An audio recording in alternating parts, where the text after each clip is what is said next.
Hello बच्चों, राज्य शिक्षा केंद्र मध्य प्रदेश भोपाल कक्षा छठी गणित का अर्धवार्षिक मूल्यांकन सत्र 2025-26 का प्रश्न पत्र लाया हूँ आपके लिए, जो कि कक्षा छठी के विद्यार्थियों का है। अगर आप भी कक्षा छठी के विद्यार्थी हैं तो इस चैनल को सब्सक्राइब करो, वीडियो को लाइक और शेयर करो। देखिए, इसके उत्तर हमने सॉल्व कर लिए हैं, आपको बताते हैं। पहला जो है विषम संख्याओं का सही क्रम, तो 1 3 5 7 9। एक सरल कोण यानी कि रेजु कोण की माप होती है 180 डिग्री। कापरे कर स्थिरांक हो जाएगा 6174। इसका हो जाएगा बर्फी।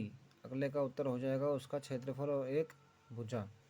इसके बाद में बच्चों, किसी पेंसिल का सिरा जितना नुकीला होता है उससे बनने वाला बिंदु उतना ही छोटा होता है। समकोण की माप 90 डिग्री होती है, आपको भी पता है। सबसे छोटी पूर्ण संख्या 0 है। आंकड़ों का मिलान चिन्हों का प्रयोग कर सारणी के रूप में व्यक्त किया जा सकता है। आयत एक विशेष प्रकार का चतुर्भुज है। फिर बच्चों, प्रश्न 11 में जो पैटर्न है वो 2 से गुणा का पैटर्न है। इसके बाद में प्रश्न क्रमांक 13 में जो पूछ रहा है कितनी रेखा बना सकती है, तो वो केवल एक ही रेखा बना सकती है। घड़ी में 1 बजे सुइयों के बीच 30 डिग्री का कोण है, क्योंकि 12 और 1 के बीच में जो कोण बनेगा 30 डिग्री का ही बनेगा। बार ग्राफ और पिक्टोग्राफ में अंतर आपको पता ही है।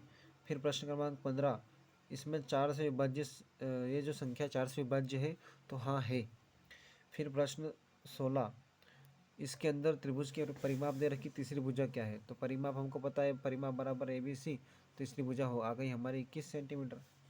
फिर प्रश्न क्रमांक 17 में जो अगली श्रृंखला है 17, 19, 23, समबाहु त्रिभुज का आंतरिक कोण 60 डिग्री का होता है। एक संख्या में 7 घटाने पर 9 बचता है, तो वह है 16। 5 छात्रों की जो ऊंचाई दे रखी है, सबसे अधिक 170, सबसे कम 150, दोनों में से जो अंतर आ रहा 20 सेंटीमीटर का। फिर सार्वगुणनखंड खंड 120 आएगा, इन तीनों का LCM। इसके बाद में प्रश्न क्रमांक 22 में एक वर्ग का क्षेत्रफल 36 मीटर है, जिसकी भुजा, तो हमको पता है कि वर्ग का क्षेत्रफल बराबर भुजा इंटू भुजा, यानी कि भुजा की घात 2, तो 36 बराबर भुजा की घात 2 और √36 बराबर भुजा, और √36 किसका होता है? 6 का, तो 6 सेंटीमीटर आ गया हमारा एक भुजा। फिर इसके बाद में बच्चों यह आ गया आपका चित्रालेख, और इसके बाद में इसके ये प्रश्न, और आखिरी में आपका आ जाता है ये एक आयताकार नारियल की वाटिका 100 मीटर लंबी है और 50 मीटर चौड़ी है, तो कितने पेड़ इसके अंदर हम लगा सकते हैं?